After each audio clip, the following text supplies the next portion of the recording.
que tu peux nous en dire plus sur cette philosophie, sur cet état d'esprit de minimaliste, justement? Ouais. Alors, je suis pas vraiment minimaliste chez moi, parce que j'ai toujours cette tendance qui consiste à acheter des trucs et à pas savoir m'en débarrasser.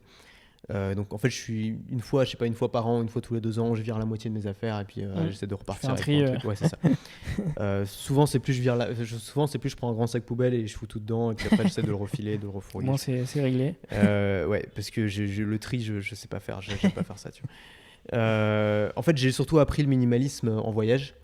Parce qu'en voyage, ça apporte une valeur énorme d'être minimaliste. En fait, mon premier voyage, je suis parti avec le gros sac à dos de randonnée de ma mère. C'était un truc énorme. Et en fait, ça m'a pesé. Je l'ai traîné comme un boulet pendant des mois. Et je me suis dit, j'ai réalisé en fait que j'utilisais peut-être 10% de ce qu'il y avait dans mon sac, peut-être 15%. Et donc, il y avait un problème parce que j'avais pas besoin du reste. Et donc je suis allé chez un ami, Jean Rivière justement, qui vivait en Thaïlande. Donc je suis passé chez lui, il a accepté de me garder mon sac pour le reste de mon voyage et je me suis acheté un petit sac cabine et j'ai continué à voyager avec ça et en fait ça a tout changé. C'était vachement bien, enfin, c'était vraiment cool, tu vois. Tu déballes moins de trucs quand tu arrives à l'hôtel, c'est plus rapide quand tu dois partir, tu oublies moins d'affaires. Bah, c'est ça. Tu t'es un truc plus léger sur le dos, tu peux marcher davantage quand tu arrives dans une ville. Et j'ai trouvé ça vraiment cool. Et donc après, j'ai commencé à me lancer un défi de à chaque voyage prendre un petit peu moins d'affaires. Et en fait, moi, mon défi ultime, je ne l'ai pas encore réussi à l'accomplir, mais c'est de partir en voyage les mains dans les poches, sans sac à dos. C'est-à-dire d'avoir toutes mes affaires, tout ce dont j'ai besoin dans mes poches. Et je pense que ça peut se résumer. Alors évidemment, il faut avoir un peu d'argent. Mais en fait, quand tu pars en voyage, à partir du moment où tu as un smartphone, un passeport et de l'argent sur ton compte bancaire, tu peux partir sans rien. Tu peux te faire voler toutes tes affaires et te démerder. C'est-à-dire que tu as besoin de quoi? Qu'est-ce que l'hôtel ne donne pas? Une brosse à dents. Et sinon, tu as besoin d'un change de vêtements. Et à la limite, le change de vêtements, tu peux l'avoir sur toi. C'est-à-dire que tu peux avoir 2 t-shirts les uns sur les autres, 2 caleçons, une paire de chaussettes dans ta poche arrière. Ça peut le faire, en fait. Surtout si tu as un manteau. Tu peux mettre des trucs dans les poches de ton manteau. Donc, ça peut le faire. Et évidemment, c'est pas le voyage tout confort, mais c'est un voyage possible. Et moi, c'est un défi que je voudrais bien me lancer un jour. Pour l'instant, jusqu'où je suis allé, mon dernier grand voyage, j'étais pareil. Je crois que j'étais au Vietnam ou au Cambodge.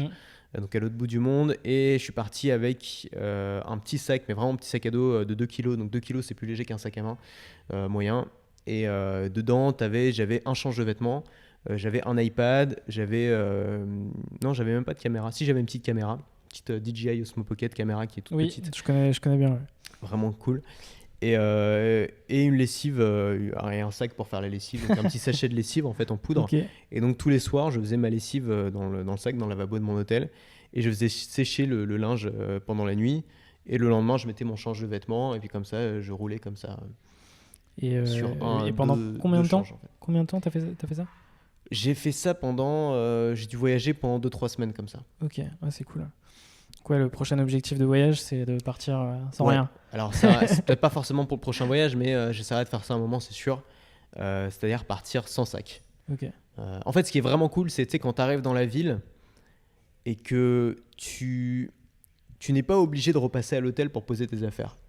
C'est-à-dire que souvent, quand on voyage, ton avion il atterrit ou ton train il arrive, et tu dis faut que j'aille à l'hôtel, faut que je pose mes affaires, machin. L'hôtel, la chambre est pas forcément encore disponible, donc tu laisses ta valise, tu repars, tu reviens.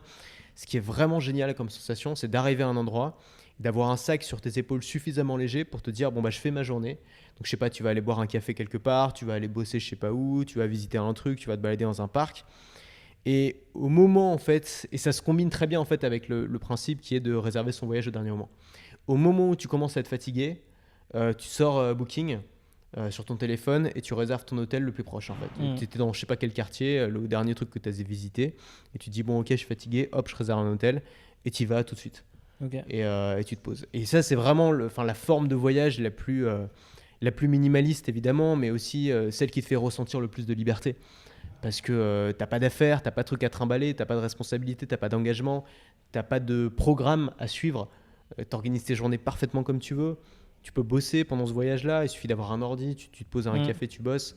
Pour les gens qui aiment bien la liberté, en termes de sentiment de liberté, c'est énorme de voyager comme ça. Alors évidemment, ça coûte un petit peu plus cher parce que il faut tout réserver au dernier moment, notamment les billets d'avion, ça coûte un petit peu plus cher, mais c'est pas aussi cher que les gens pensent souvent. Et en termes de liberté, c'est dingue quoi. Moi j'adore.